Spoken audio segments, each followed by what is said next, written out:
Hello' everyone, Ansari sir ATP চেনেললৈ সকলোকে স্বাগতম জনাইছোঁ। যিসকল কেণ্ডিডেটে CTET দিব বিচাৰিছে আৰু LP UPৰ টিচাৰ হ'ব বিচাৰিছে সেইসকলৰ কাৰণে এটা ভাল খবৰ, CTET পৰীক্ষা দিব পাৰিব। 2026 চনৰ ছেপ্টেম্বৰ মাহত CTET পৰীক্ষাটো হ'ব। CTET ছেপ্টেম্বৰ 2026। ইয়াতে ইনফৰমেশ্যনবিলাক দিয়া আছে। Duration of online application 11/5/2026 to 10/6/2026। মে' মাহৰ 11 তাৰিখৰ পৰা আৰম্ভ কৰি জুন মাহৰ 10 তাৰিখলৈকে এপ্লাই কৰিব পাৰিব। Last date of submission of online application before 10/6/2026 11:59 PM, অৰ্থাৎ মাজনিশালৈকে ইয়াৰ লাষ্ট ডেট আছে, ছাবমিশ্যন কৰিব পাৰিব অনলাইন।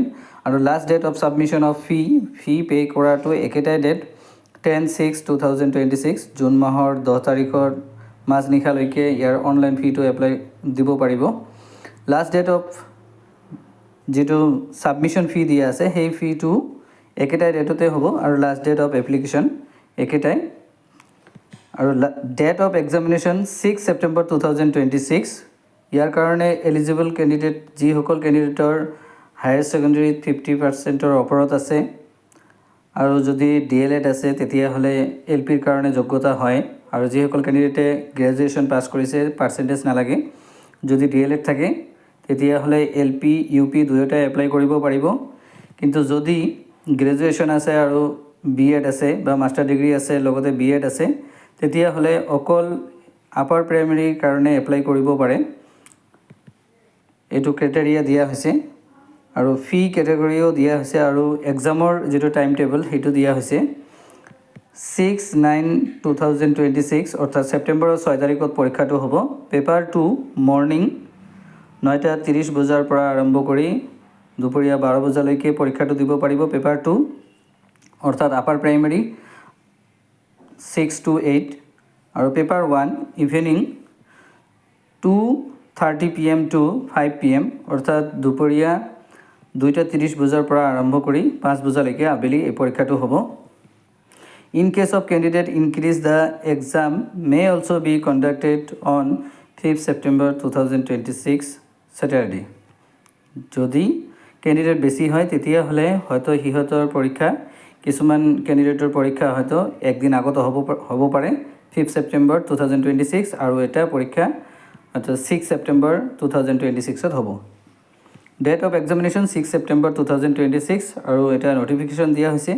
ইয়াতে কি কেটেগৰী লাগে ক্ৰাইটেৰিয়া আৰু www.cbse.gov.in লগ ইন কৰি এপ্লাই কৰিব পাৰিব, নাইবা http://ctet.nic.in লগ ইন কৰি কৰিব পাৰিব। আৰু লগতে www.cbse.gov.in অফিচিয়েল ৱেবছাইটৰ পৰা নটিফিকেশ্যনখিনি ডাউনলোড কৰিব পাৰিব। কি ক্ৰাইটেৰিয়াৰ প্ৰয়োজন আছে, কি লাগিব, সেইবিলাক ডকুমেণ্ট কি লাগিব, লগতে ফটো আৰু ছিগনেচাৰখিনি তাতে আপলোড দিব লাগিব।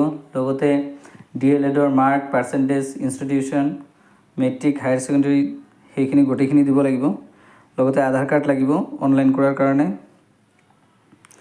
Step two go' to the link apply online, open the same, এইটো কৰিব পাৰিব। Upload latest scanned photograph and signature সেইখিনি দিব লাগিব।